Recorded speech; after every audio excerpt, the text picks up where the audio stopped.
Hi there, it's Kim from Truth&Tonic in another Coaching from the Car session on Facebook Live. Hey, I'm fitting in time while my kids are almost done school, but not quite, to spend another few minutes chatting with you guys. I just ran a really lovely content marketing retreat this past weekend with some amazing small business owners, and I shared a bit of my original story, and it's been a while since I shared it, so I thought I'd take a few moments and share it.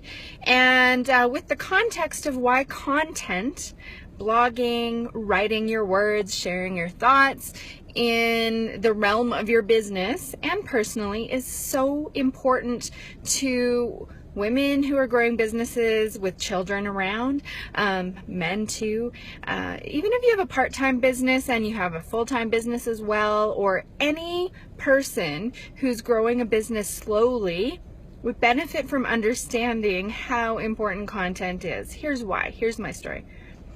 When I started my business, I had 2 kids in diapers and one was a toddler. And now I have 2 kids in middle school and one in elementary school. And that's about a gap of 8 years. So I started blogging before blogging was cool. And I had a GoDaddy website. It wasn't pretty, but it was functional. And as a brand strategist, I have to say I cringed every time I opened it up to write. But I knew that I didn't want to be a failure to launch casualty. So I wrote, and I wrote about my experiences as a business owner, as a marketing strategist, but never really shied away from the idea that I had kids, which was a big change from where I came from, which was the corporate world. And you didn't admit you had children when you were in corporate, because what if somebody called sick? What if you needed to leave early? What if your partner or other parent or a grandparent wasn't around to give you a hand if you got sick and the kids needed to be picked up? Nope, you just pretended that you didn't have a whole life outside of your corporate world, and I just refused to do that. But on the other hand, I didn't really love the mompreneur title because it wasn't descriptive of my entire persona at all. Frankly, I became a mom at 31, so I'd already built a career, and that career mattered to me as much as being a mom did. So how did I navigate that? Well, it took me a good year to find my voice and figure out, how do I want to write about marketing? What was personal that I wanted to share, and what was not personal but still the truth? And that was really part of the evolution of finding Truth&Tonic as my business name, which again was another 5-year process.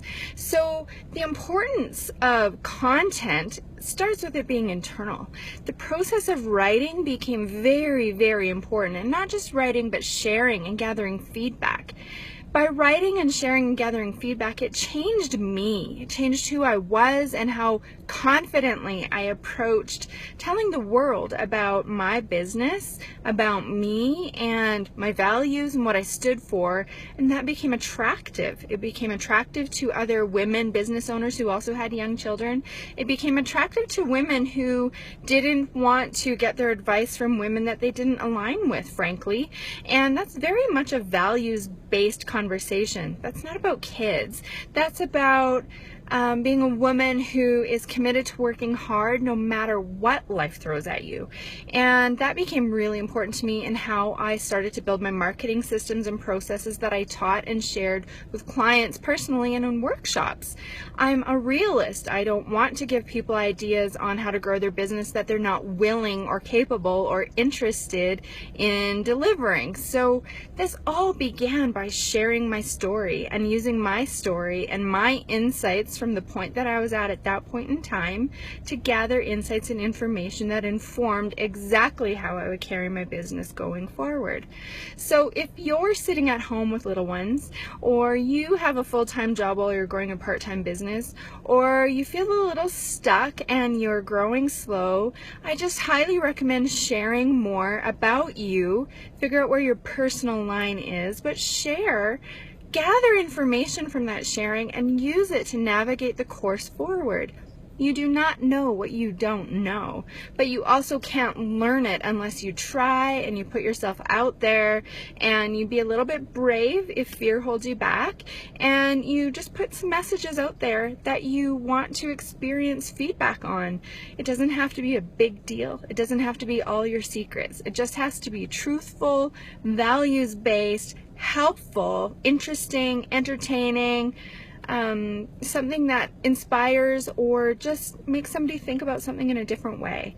If you can do that a little bit here and there, once a month, once a week. I started once a month. I have 150 blog articles now, but that was once a month. And hey, that's okay. You start from where you're at, but put stuff out there on some kind of regular basis in your blog, on your Facebook, in videos. Try Facebook Live, whatever it is, just leap and put information out there and see what kind of information you get back. I promise it will be amazing. People are so generous.